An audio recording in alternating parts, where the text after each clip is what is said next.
Hey there! So today we have another Darwin's Rants, and this is a quick update about work, and then also just there's way more videos to do about this stuff. Like, I worked at Sanford Brewing for 5.5 years, I guess, with the transition to Brewlando. It's a lot more emotional stuff and talk about, but I think I'll just attack the what happened, what would I have done, and what could have happened with Brewlando to make it work.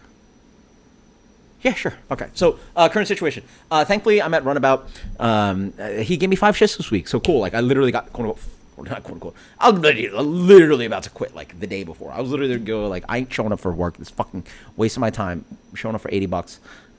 Fuck you. And, and anyway, they fired me the night before. All right, cool, whatever. So thankfully this week, just transitioned right into 5 days a week. So that's awesome. That is awesome, right? I wish I had that flexibility beforehand, but granted, I was working full-time at Sanford Brewing, making great money. So, yeah. Granted, then now I'm at Runabout, which is a little sketch. Not sketch, I love the place. Owner's awesome. Love the staff, blah, blah, blah, great space. Love working there. It's just not quite I'm just very spoiled being the breadwinner, making great money. And this month I might be turning down, this month might be a downturn into 2/3 of what I'm used to making for the month. And that is a lot of money. It's one thing, if some people can take a downturn and work on some other things and so someone else can pick up slack. I'm literally working to make no savings. And then now ugh. So that's gonna be pretty expensive. 2/3 is a good amount. You guys work. Oh yeah, you show up to work. Oh, you're gonna make 2/3 less today for the month, or right? Oh fuck. It's gonna be rough. Gonna have to figure that out and been working on brushing up the resume and sending out a few applications. Blah blah. Worst case scenario, just diversify. I mean, best case scenario, I find something that's super lucrative and I can just work there full time. Worst case scenario, I find something else pick up the shifts to I don't know. Worst case scenario, I don't find anything. How about that? Better scenario would be find something where they can supplement me X amount of hours and I can also work at Runabout too. And I don't know. I gotta figure some shit out. But this is more about. So what? Oh yeah, this is the big video. What the fuck are we talking about? So let's talk about chronologically, with Sanford Brewing. Got hired there to train January of 2019. I don't know if you guys remember that year, but in February of 2019, COVID hit, and that fucking sucked. We all got fired because that's the only way you can collect unemployment. Thankfully, I was working at Ellipsis at the time, so I was able to make some money, and that was quite pretty good because I don't know if you guys remember, but when breweries were open during that time, I mean, people couldn't go out to spend money at restaurants and bars, so they would take to-go beer, and then we did pretty well, and that was pretty awesome. Joined back the team when COVID, and COVID was only 5 weeks down here, which is crazy, or the COVID shutdowns. So got back to work. Pretty slow for about a year and a half there, right there, I want to say. Because I actually I'm meticulous and crazy, I guess. Spreadsheets every single day at work, blah, blah, blah, blah, blah, how much tips I made, how much hourly was, blah, blah, blah, blah. So about for a year and a half there, it was hit or miss, some pretty good shifts here and there. I also wasn't even full-time because I was working at Ellipsis and Sanford Brewing. And then eventually some people started leaving. I started picking up more and more shifts. And then I eventually got full-time at Sanford Brewing. And then around that time, boom, it was a monster, bro. For a solid 3 years there, I was crushing.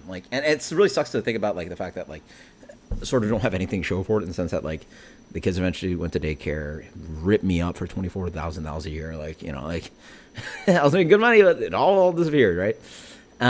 But it was pretty good. And it was just going boom, boom, boom, boom. Every year it was so busy.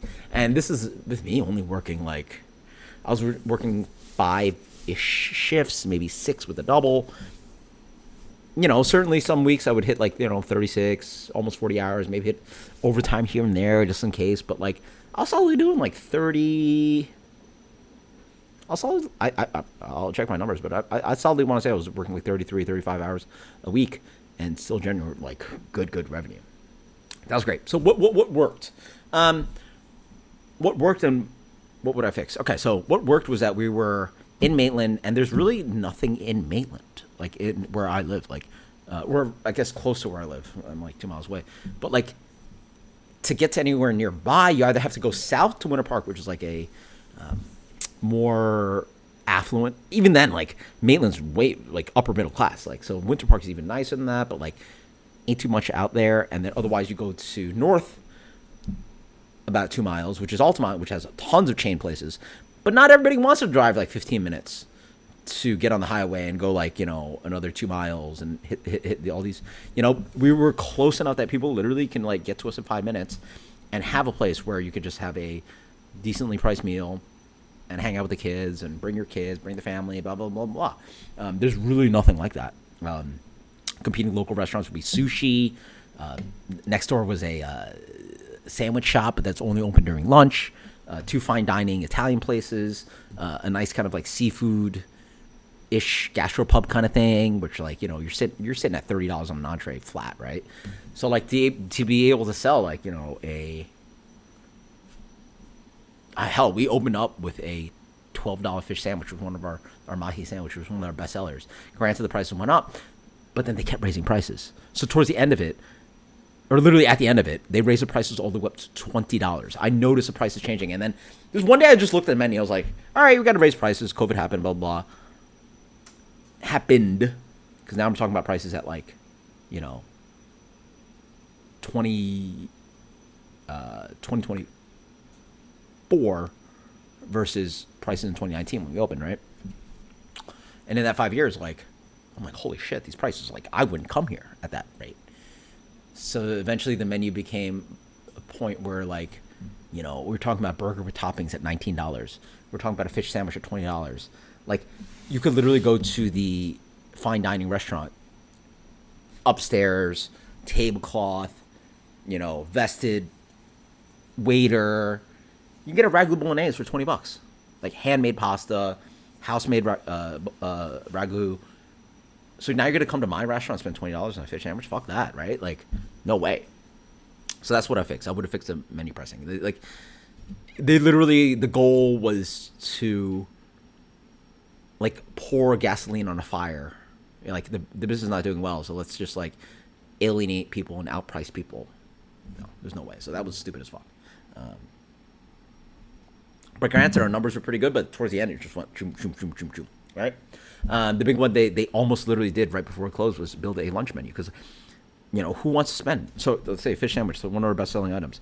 Now it's $20. Plus you want to get like a Diet Coke, $23. So now $23, now I got a tip, right? So now you get $20 for your fucking lunch. I don't know about you guys, but I ain't spending $28 on lunch. Next door, you can get they have better ingredients. Everything's house-made pasta salads and house-made soups with like paninis and wraps, right? Like that lighter fare. You can get like how about this? You want to splurge? You can get a side and a sandwich for $16. You can get like half a sandwich and a soup for like $12. So how am I going to compete with that when my menu says like $19 for a burger, $20 for a fish sandwich? Next door after that, we have a sushi restaurant, $15 for a soup or salad and 2 rolls of sushi for lunch. $15, cool, sounds fair to me. You're paying for sushi, right? Now you're gonna get like, no offense, but like junk food and like pub food for more expensive than that. No. So Brewlando never adjusted the menu either. I literally was asked by the CEO, who sort of like has some brain to him. It was like, whoa, we opened up actually without lunch. And then I was like, well, he's like, yeah, let's just open up for some lunch. I was like, yeah, if you're going to do that, you need to do a lunch menu. Guess what? They didn't. And before, literally, like, we had garbage. Like, we literally wouldn't be worth it. I literally told the person running the schedule, I was like, don't even put me on the schedule. I do not want to work for 5 hours and make $10, $20. Like, that's literally like below minimum wage, right? Like, it's literally below minimum wage. Like, I do not want it. And working next door to the sandwich place, got to know the guy, really nice. I was like, yeah, bro, we've been dead for lunch because I would only work the nights. And he's like, yeah, people would literally come in all the time, look at your menu, say it's way too expensive. I was like, I agree. Who the fuck wants to spend $20, $30 for lunch? There's way more options out there for you, you know? So, and the fact that even some people came in shows you that it's like, upper class, upper middle class in the neighborhood where like people just don't give a damn, right? What else would I change? I guess it's just like combination, like, with Sanford Brewing closing, because like I'm honestly just as angry at the Brewlando owners just as Sanford Brewing owners, because we had a great thing going. We would get crushed. It was so busy there for a minute. Like the peak there was awesome. Granted, the life cycle of a restaurant sort of like only lasts so long, so they could they have like redone the restaurant, because I've seen that happen before where people like, all right, people have gotten tired of this menu because we have so much regulars, people that come in again once a month, once a quarter, but then I'd have people that come in like once a week, multiple times a week, and eventually get tired of the same shit, right? Like, especially if you come to my restaurant for like 3, 4, 5 years now, like, right? Like, eventually, like, right? Like, you gotta reinvigorate, maybe do a new concept, all this cool stuff. But nope. Didn't do anything about that, thinking on that. Kept raising menu prices, and then kept burning money on these freaking stupid live music shit. So what we were doing was doing for a while 4 nights of music, four plays of music. So like Thursday night, Friday night, Saturday night, Sunday brunch, between 2 locations. I did the math in my head. It was something like $80,000 a year just burning on that. Bro, we could have put a fucking billboard on the fucking highway that would have advertised our business way better. And like, oh shit, just jump on the highway, we get off there, cool, let's go there. Like literally, like highway sign. I bet it would have been cheaper to spend $80,000 a year on music. And the problem with the music was that, granted, a lot of people enjoyed it, we had a business, but it never gained that much business, if that makes any sense. Like people, like it was just like almost like what's the analogy? Like it's almost like air conditioning or playing just actual music, right? Like that's sort of free, like just having that as a free resource. But we're actually paying money onto it. So now you're paying money. So now to generate, like if you're gonna pay money for something, good examples like, hey, somebody walks into my restaurant, hey, we're gonna do advertising for you. Pay them X amount. You better see X amount of business come in the fucking door if you're gonna spend that money, right? And we were scraping the bottom of the barrel for like terrible music too. So there's nights where like people would just go like, oh, can I sign up for open mic? And I'm like, no, we're paying them hundreds of dollars. And they're like, what? Like, can you imagine how bad the music has to be where people think they can just step up and do open mic? No, we're paying them hundreds of dollars. So if you're paying somebody hundreds of dollars, you don't have like hundreds of dollars in actual money spent only means so much in gross revenue for the restaurant, right? Because like you have cost of the goods, cost of labor, cost of the rent, blah, blah, blah. Let's just do it like simple, basic. If I'm spending like $200 on music, I probably need to generate $800 in sales.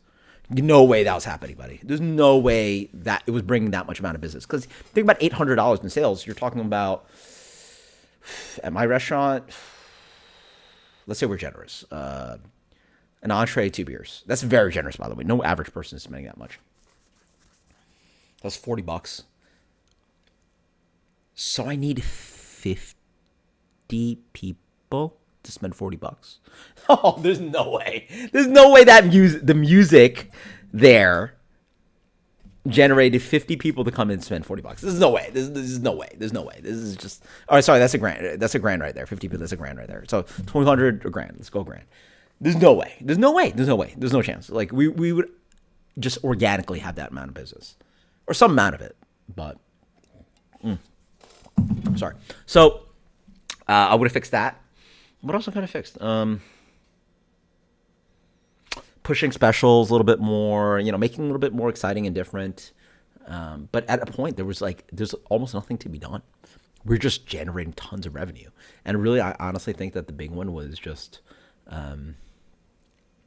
prices. We were just that really nice niche spot where it's like casual enough, under the price point of all the competitors, where literally you can go to the McDonald's across the street or come to us. Like that's sort of what it looked like. Like everything was, we were just like one of the kings in the town. Like it was so busy.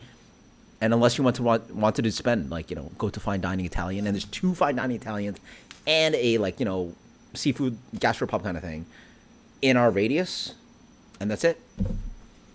The other options would have been a other gastropub that ended up closing, and a McDonald's, and a sushi restaurant, which was more expensive than us. So we're just right there in that perfect, like, perfect storm kind of situation.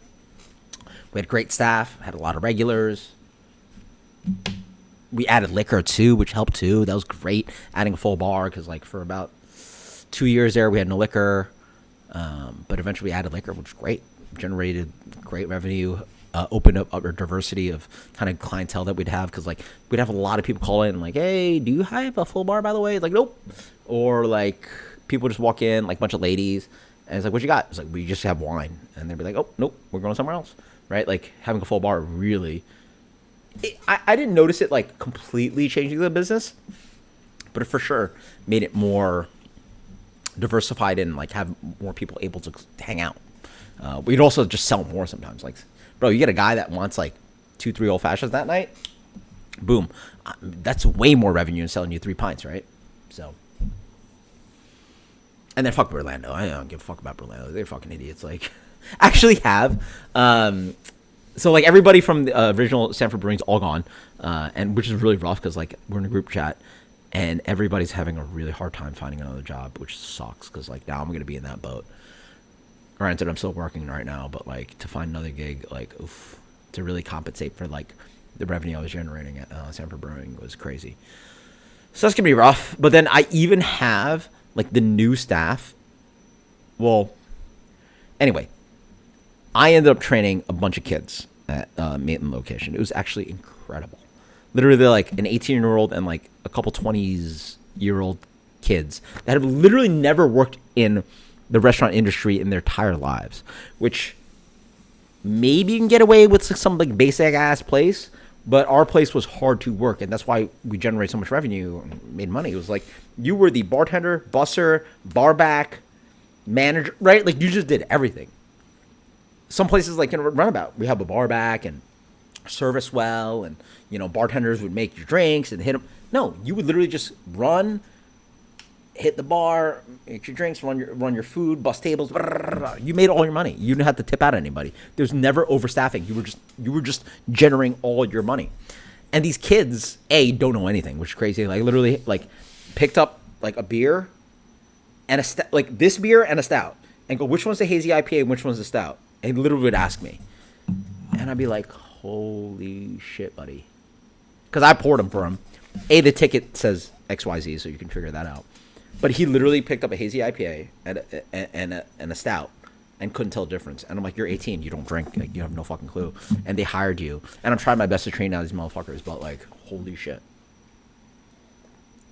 So these kids at Maitland don't give a fuck. But in downtown Sanford, we have some newer staff. Obviously, they hired new staff, and they're planning to leave too, because the business downturn has gotten so bad because everybody has a sour taste, and that's also why he wants to leave Maitland, or was literally about to quit Maitland. Is that like, though, like Sanford Brewing was built on regulars, and now you've gotten rid of the staff. Good luck. And it's gotten so slow that like, and I'm so happy to hear it, that like downtown Sanford's gotten so slow that like even like the new employees want to leave. Go fuck yourself, Brewlando. So, in the end, price is a big one. So these are the things I would have done. I would have like, fixed pricing, been more smart about like your programming with music and shit like that. Made the business a little bit more agile with like menus and changes and blah blah. Other than that, we had a great staff. We had a great thing going. We had a lot of regulars. It was crushing. That business was crushing for like at least 3-ish years out of month. I think I was there for 5-ish. At least 3 years there. It was like stupid. Like it was busy.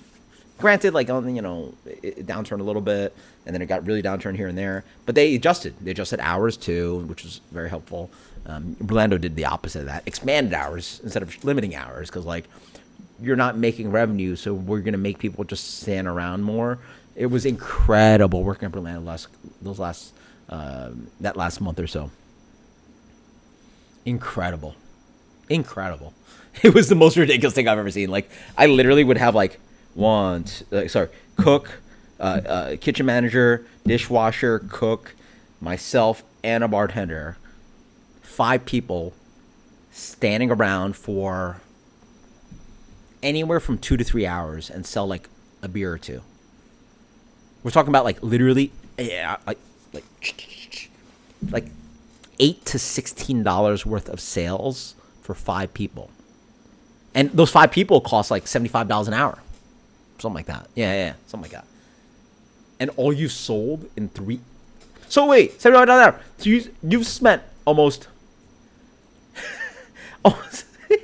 over $200 in the last 3 hours, and all you sold was $16 worth. By the way, $16 worth only sales.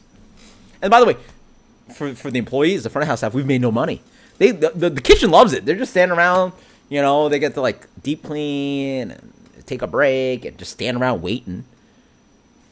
But you expand hours just to push, get later. Just get later. Why not stay open till like midnight for no reason? Nobody will be here. Cool. Sounds great. Smart idea. All right. That's enough of a rant. I definitely have more stuff to talk about this stuff. It's been quite an adventure, but it's been a week, and I thought I'd give you guys a piece of something. You guys like the rants. Until next time, guys. Cheers later.